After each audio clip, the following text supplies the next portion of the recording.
축하합니다. 여러분이 무심코 낸 신문값과 세금 덕분에 지금 동남아 어느 시장 좌판에서는 갓 찍은 한국 신문이 생선 포장지로 아주 잘 쓰이고 있습니다. 여러분, 비닐도 안 뜯긴 새 신문이 왜 바다 건너 남의 나라 좌판까지 실려갔을까요? 한때 이 나라를 쥐락펴락하던 막강한 힘이 어쩌다 한 장의 폐지값으로 둔갑한 걸까요? 자, 이제 여러분의 지갑에서 빠져나간 그 돈이 어떤 경로로 먼 타국의 포장지가 되는지 그 도매 행방을 한 푼까지 따라가 보겠습니다. 여러분, 먼저 이 장면 하나를 떠올려 보세요. 태국과 필리핀, 베트남과 인도네시아의 어느 시장 좌판입니다. 갓 잡아 올린 생선과 고기 아래에 무엇이 깔려 있을까요? 놀랍게도 한국 신문입니다. 그것도 어제 막 인쇄소에서 찍혀 나온 새 신문이죠. MBC 스트레이트가 직접 포착한 현장입니다. 우리가 매일 보던 그 신문이 바다 건너 남의 나라 시장에서 비린내를 막는 포장지로 아주 요긴하게 쓰이고 있었던 겁니다. 현지 업자들은 오히려 한국 신문을 반깁니다. 종이 품질이 좋고 친환경 잉크를 써서 기름도 잘 빨아들이고 포장하기에 딱 좋다는 거죠. 한국 신문이 동남아 시장에서는 일종의 고급 포장재 대접을 받고 있는 셈입니다. 칭찬이라면 칭찬인데 이상하게 마음이 편치 않습니다. 왜냐하면 이게 한국에서 다 읽고 버린 헌신문이 아니거든요. 한 구에 약 800원을 들여 막 찍어낸 새 신문이 단 한 사람도 펼쳐보지 않은 채 헐값 폐지로 바다를 건넌 겁니다. 우리가 흔히 생각하는 폐지 재활용과는 전혀 다른 이야기인 거예요. 쉽게 말하면요, 갓 지은 따뜻한 밥을 한술도 뜨지 않고 그대로 음식물 쓰레기통에 버리는 셈입니다. 내 돈 주고 산 새 옷을 한 번 입어보지도 못하고 걸레로 만들어 수출하는 격이죠. 800원이면 편의점 음료수 한 병 값입니다. 그 돈을 들여 찍은 물건이 읽히지도 못하고 바로 쓰레기가 됐다는 뜻이에요. 자, 그런데 여기서 이상한 점이 하나 있습니다. 이게 헌신문이 아니라는 겁니다. 포장 비닐조차 뜯기지 않은 그야말로 갓 태어난 새 신문이라는 거예요. 보통 신문이 폐지가 되려면 누군가 한 번은 읽고 며칠 묵었어야 정상 아니겠습니까? 그런데 이 신문들은 세상에 나오자마자 곧장 폐지가 되어 컨테이너에 실렸습니다. 만들어진 목적, 그러니까 읽힌다는 일을 단 한 번도 해보지 못한 채 말이죠. 상식적으로 생각하면 이건 말이 안 됩니다. 장사하는 사람이라면 안 팔릴 물건을 굳이 더 만들지 않잖아요. 그런데 신문사는 안 팔릴 걸 뻔히 알면서도 매일 새로 찍어냅니다. 한 부에 800원씩 꼬박꼬박 손해를 보면서 말이죠. 한때 이 나라를 쥐락펴락하던 막강한 힘이 어쩌다 이런 신세가 됐을까요? 도대체 누가, 왜, 아무도 읽지 않을 신문을 매일같이 찍어내는 걸까요? 그 첫 번째 단서는 바로 부수라는 두 글자에 숨어 있습니다. 상식적으로 생각하면 안 팔리는 물건은 덜 만드는 게 맞습니다. 그런데 신문은 정반대로 움직입니다. 안 읽혀도 계속, 그것도 잔뜩 찍어냅니다. 손해보는 장사를 왜 매일 반복하는 걸까요? 그 답인 부수, 즉 발행 부수는 하루에 몇 두를 찍느냐 하는 숫자입니다. 이 숫자가 왜 그렇게 중요한지부터 보죠. 여기서 핵심은 이겁니다. 신문사가 진짜로 파는 건 독자가 아니라 광고입니다. 그리고 그 광고비를 얼마나 받느냐가 바로 이 부수에 연동돼 있거든요. 쉽게 말하면요, 부수가 많아 보일수록 광고 단가를 비싸게 부를 수 있는 구조입니다. 식당으로 치면 손님 수를 부풀려야 더 비싼 자릿세를 받는 셈이죠. 그러니 실제로 몇 명이 읽느냐는 둘째 문제가 됩니다. 일단 찍은 숫자가 커 보여야 돈이 되니까요. 그래서 벌어지는 게 이른바 지국 밀어내기입니다. 본사가 동매 신문 보급소, 그러니까 지국의 부수를 강제로 떠넘깁니다. 안 팔릴 걸 뻔히 알면서도 일정 부수를 받으라고 강매하고 남은 건 반풍도 안 받습니다. 마트가 대리점에 안 팔릴 물건을 억지로 떠안기고 환불도 거부하는 격이죠. 지국 입장에선 받은 신문이 고스란히 짐이 됩니다. 결국 그 신문들은 어디로 갈까요? 상당수가 사람 손에 닿지도 못한 채 그대로 폐지가 됩니다. 이게 과장이 아닙니다. 수도권의 한 지북장은 이렇게 증언했습니다. 배달되는 신문 가운데 최소 절반은 누구도 읽지 않고 그냥 버려지는 파지라고요. 자, 생각해보세요. 100부를 찍으면 50부는 처음부터 쓰레기로 가는 셈입니다. 갓 지은 따뜻한 밥을 한 술도 안 뜨고 그대로 음식물 쓰레기통에 버리는 것과 똑같습니다. 그것도 어쩌다 한 번이 아니라 매일같이 말입니다. 그럼 이런 의문이 들 겁니다. 이렇게 멀쩡한 새 신문을 버려가면서까지 부수를 부풀리는 게 정말 남는 장사가 되긴 하느냐? 답은 광고비에 있습니다. 부수가 곧 광고 단가니까 버리는 종이값보다 부풀린 부수로 받아내는 광고비가 더 크면 그만이거든요. 독자한테 신문을 파는 게 아니라 광고주한테 보여주기용 숫자를 파는 장사인 셈입니다. 사실 이건 갑자기 생긴 버릇이 아닙니다. 90년대에서 2000년대 초, 이른바 신문 전쟁 시절을 기억하시는 분 계실 겁니다. 부수를 늘리겠다고 신문을 공짜로 뿌리는 무가지가 넘쳐났고 부동만 하면 자전거를 주고 현금까지 얹어주던 시절이었죠. 멀쩡한 상품을 공짜로, 심지어 돈까지 줘가며 떠안기던 그 습관이 형태만 바뀐 채 지금도 이어지고 있는 겁니다. 자, 여기서 핵심입니다. 부수를 부풀린다는 건 누군가는 그 부풀린 숫자를 진짜라고 인증해줬다는 뜻입니다. 광고주가 그 숫자를 믿어야 비싼 광고비를 내니까요. 그렇다면 그 숫자, 도대체 누가 진짜라고 도장을 찍어준 걸까요? 이 의문을 풀기 전에 먼저 한국신문이 얼마나 가파르게 무너졌는지부터 숫자로 짚고 가겠습니다. 숫자로 보면요, 가장 정직한 지표가 하나 있습니다. 바로 신문을 찍는 데 들어가는 종이, 신문용지 소비량입니다. 사람들이 신문을 안 읽으면 종이부터 안 쓰게 되니까요. 이건 거짓말을 못하는 숫자거든요. 한국제지연합회 자료를 보면 신문용지 소비량은 2002년에 약 137만 톤으로 정점을 찍었습니다. 그러던 것이 2025년에는 약 29만 톤으로 떨어진 걸로 추정됩니다. 20년 남짓한 사이에 4분의 1 토막이 난 겁니다. 쉽게 말하면요, 한 반에 30명이 돌려보던 신문을 이제 2명이 보는 수준으로 쪼그라든 셈입니다. 추락 속도도 한번 따라가 보세요. 2002년 137만 톤이던 게 2007년 105만 톤, 2011년엔 85만 톤이 됩니다. 그리고 2021년 41만 톤, 마침내 2025년엔 30만 톤 선마저 무너지면서 29만 톤까지 내려앉았습니다. 특히 스마트폰이 손마다 쥐어지기 시작한 2010년대 이후로 미끄럼틀을 타듯 급격해졌습니다. 손안에 뉴스가 들어오니 무거운 종이를 펼칠 이유가 사라진 거죠. 그럼 실제로 돈 내고 보는 사람은 얼마나 줄었을까요? 한국언론진흥재단 조사를 보면 신문 구독률은 2010년 29%에서 2020년엔 6.3%까지 떨어졌습니다. 10년 만에 5분의 1로 쪼그라든 겁니다. 10집 중 3집 가까이 보던 걸 이제 10집에 1집도 안 보는 거예요. 신문을 펼쳐 읽는 비율인 열독률도 마찬가지입니다. 2016년 20.9%였던 게 최근엔 8%대까지 내려왔습니다. 그런데 무너진 건 독자만이 아닙니다. 신문을 만드는 사람들의 무게중심도 통째로 옮겨갔습니다. 2023년 말 기준으로 기자직 종사자 가운데 인터넷 신문 소속이 54.6%를 차지했습니다. 종이신문 소속 45.4%를 앞질러버린 거죠. 기자들마저 종이를 떠나 인터넷으로 갈아탔다는 뜻입니다. 이걸 가장 상징적으로 보여준 장면이 하나 있습니다. 120년 역사를 가진 서울신문이 2024년 7월 창간 120주년을 맞은 바로 그 시점에 자기 윤전기를 멈춰 세웠습니다. 윤전기란 신문을 찍어내는 거대한 인쇄기계인데요. 한 세기 넘게 자기 손으로 신문을 찍어온 신문사가 가장 영광스러워야 할 생일날에 그 기계에 전원을 내린 겁니다. 직접 찍는 걸 포기하고 다른 신문사에 인쇄를 맡기기로 한 거죠. 자, 그런데 여기서 정말 이상한 점이 하나 있습니다. 이렇게 독자가 5분의 1로 쪼그라들고 종이가 4분의 1로 줄고 윤전기까지 멈추는 그 긴 세월 동안에도 신문사들이 바깥에 발표한 부수라는 숫자는 이상하리만치 멀쩡했다는 겁니다. 읽는 사람은 이렇게 사라졌는데 발행 부수는 어떻게 끄떡없었을까요?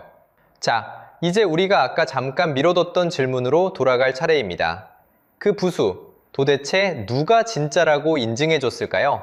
자, 여기서 핵심입니다. 발행 부수가 이렇게 뻥튀기 됐다면 도대체 왜 아무도 못 잡아냈을까요? 그 답을 찾으려면 부수를 공식으로 인증해주는 기관, ABC 협회라는 곳을 들여다봐야 합니다. 쉽게 말하면요, 신문이 우리 이만큼 팔린다고 적어내면 그게 진짜인지 도장을 찍어주는 곳입니다. 광고주는 그 도장만 믿고 광고비를 책정하죠. 그러니까 이 도장 하나가 돈을 움직이는 겁니다. 그런데 여기서 이상한 정황이 하나 드러납니다. ABC 협회가 발표한 한 신문의 유가율, 그러니까 찍은 것 중에 실제로 돈 내고 사본 비율이 95.94%였습니다. 거의 100부 찍으면 96부는 진짜 팔렸다는 뜻이죠. 그런데 문화체육관광부가 지국 12곳을 직접 나가 점검해 보니 그 숫자가 67.24%로 나왔습니다. 100부 중에 67부, 무려 30부 가까이 비는 겁니다. 어떤 지국은 성실률이 45에서 50% 수준, 그러니까 찍은 신문의 절반만 진짜 독자에게 갔다는 사례까지 나왔습니다. 이 비율을 그대로 대입하면 어떻게 될까요? 공식 발표 유료 부수가 약 116만 부였는데 성실률을 감안하면 실제로는 그 절반 수준, 약 58만 부 정도였을 거라는 추정이 나옵니다. 절반이 허공에 떴다는 의혹인 거죠. 다만 분명히 짚고 갑니다. 이건 어디까지나 정황이고 의혹입니다. 2023년 8월, 경찰은 이 부수 조작 의혹을 불송치, 즉 무혐의로 결론 냈습니다. 형사범죄로 확정된 바는 없다는 뜻입니다. 그러니 우리가 따질 건 누가 범인이냐가 아니라 왜 이런 일이 반복될 수밖에 없느냐는 구조입니다. 자, 진짜 핵심은 바로 이 구조에 있습니다. 부수를 인증해주는 그 ABC 협회가 누구 돈으로 운영되는지 아십니까? 바로 감시 대상인 신문사와 광고주가 내는 회비로 굴러갑니다. 쉽게 말하면요, 내 시험 점수를 내가 매기고 그걸 검사하는 감독관 월급마저 내가 주는 구조예요. 고양이한테 생선 가게를 맡겼는데 그 고양이 사료값까지 가게 주인이 대주는 격입니다. 이런 걸 경제학에서는 이해상충이라고 부릅니다. 심판이 한쪽 팀에서 월급을 받으면 그 심판의 피스를 누가 믿겠습니까? 실제로 2020년 11월에는 협회 내부에서 양심선언 성격의 진정이 나오기도 했습니다. 그리고 오해하시면 안 됩니다. 이건 어느 한 신문만의 문제가 아닙니다. 보수든 진보든 이 인증구조 위에 올라탄 업계 전체가 같은 유혹 앞에 놓여 있던 겁니다. 감시자가 감시 대상에게 월급을 받는 한 숫자는 언제든 부풀려질 수 있는 거죠. 그래서 독자가 5분의 1로 줄어드는 20년 동안에도 종이 위의 부수는 끄떡없이 버틸 수 있었던 겁니다. 이제 좀 그림이 보이시죠? 그런데 신문사가 이렇게까지 부수를 떠받든 데에는 더 큰 이유가 있습니다. 부수를 부풀려서 진짜로 챙기려던 건 따로 있었거든요. 바로 돈이죠.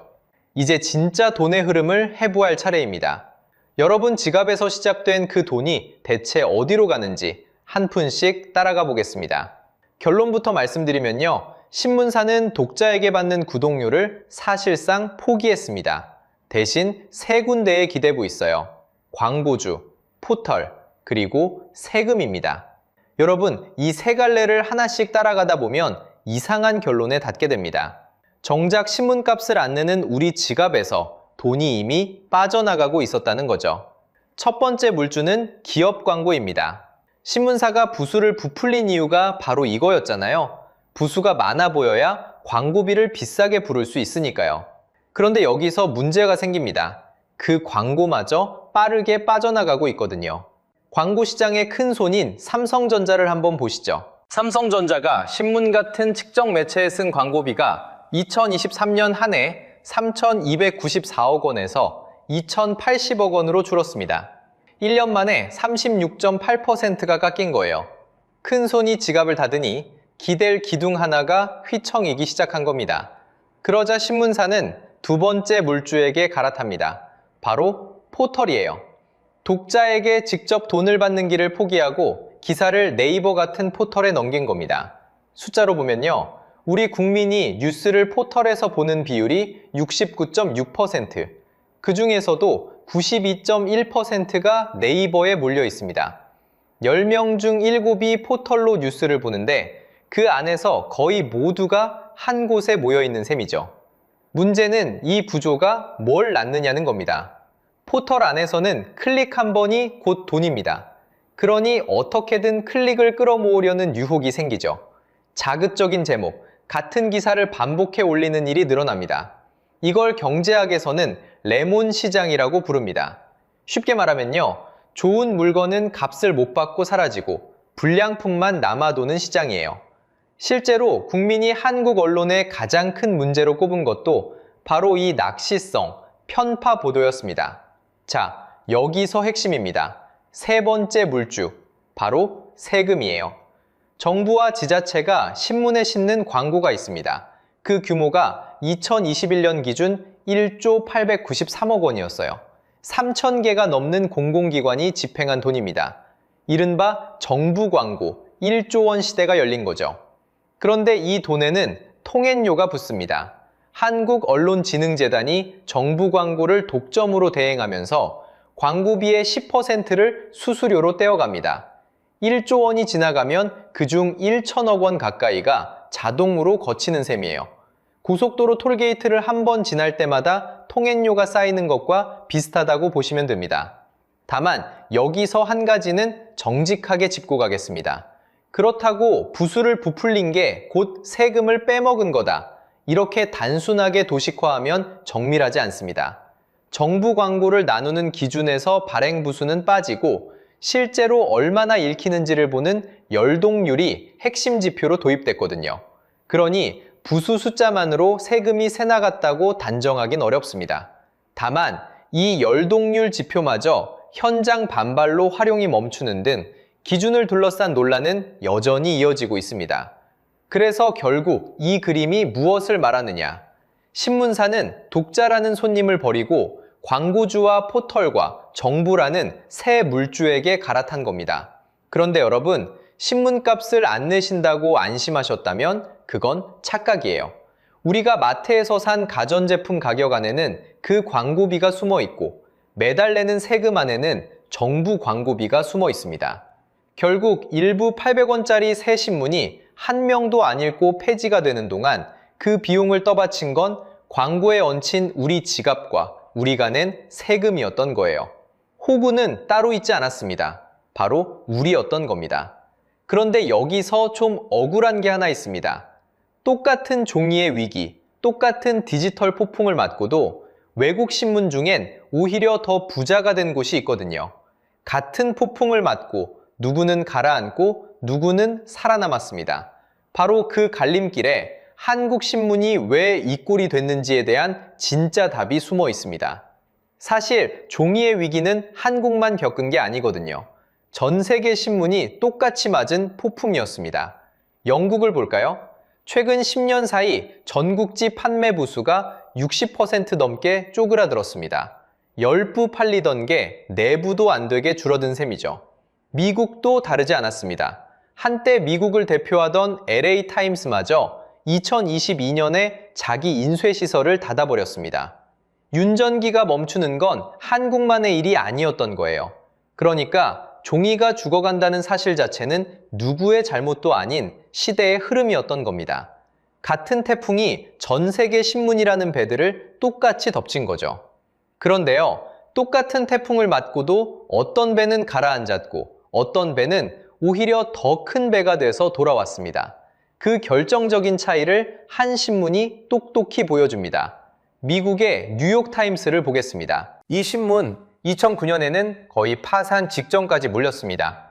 돈이 없어서 멕시코의 부자 카를로스 슬림한테 2억 5천만 달러를 빌려야 했을 정도였어요. 우리 돈으로 수천억 원을 급하게 꿔서 겨우 숨만 붙어 있던 신문입니다. 누가 봐도 곧 무너질 배처럼 보였죠. 그런데 이 신문이 2011년에 결정을 내립니다. 인터넷 기사에 정정당당하게 돈을 받겠다고요. 미국 종합일간지 가운데 처음으로 온라인 유료화를 시작한 겁니다. 공짜로 보던 기사에 돈을 매긴다니 당시엔 미친 짓이라는 소리도 들었습니다. 독자가 다 떠날 거라는 거였죠. 그런데 결과는 정반대였습니다. 2015년에 디지털 구독자 100만 명을 넘기더니 2016년엔 인터넷 독자가 종이 독자를 추월했습니다. 그리고 2023년 인터넷 구독료로만 벌어들인 돈이 10억 달러를 돌파했습니다. 우리 돈으로 1조 원이 넘는 액수를 오직 독자가 낸 구독료로 만들어낸 거예요. 2024년 중반 기준 이 신문의 전체 구독자는 약 1,080만 명입니다. 그 중에서 1,020만 명이 종이가 아니라 인터넷으로 돈을 내고 보는 독자죠. 광역시 하나 인구가 통째로, 그것도 제 돈 내고 뉴스를 사보는 단골이 됐다는 뜻입니다. 광고에 기대던 신문이 독자에게 기대는 신문으로 완전히 갈아탄 거죠. 자, 여기서 핵심입니다. 뉴욕타임스가 살아남은 비결은 거창한 기술이 아니었습니다.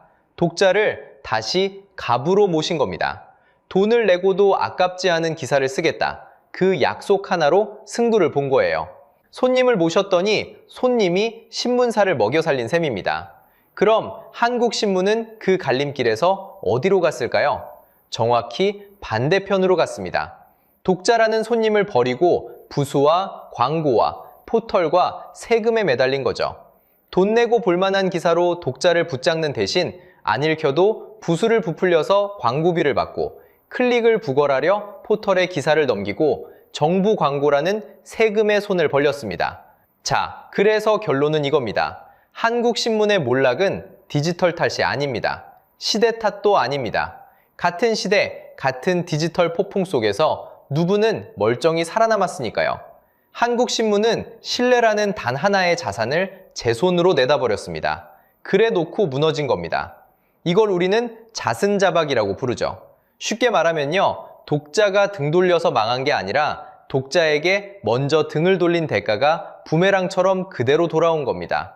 손님을 속이고 보여주기용 숫자만 키우다가 정작 손님이 다 떠나버린 가게, 그 가게가 망한 걸 두고 경기가 나빠서라고 말할 수는 없는 거잖아요.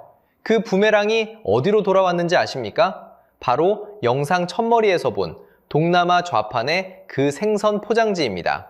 비닐도 안 뜯긴 새 신문이 바다를 건너 남의 나라 좌판에 깔린 건 우연한 사고가 아니었어요.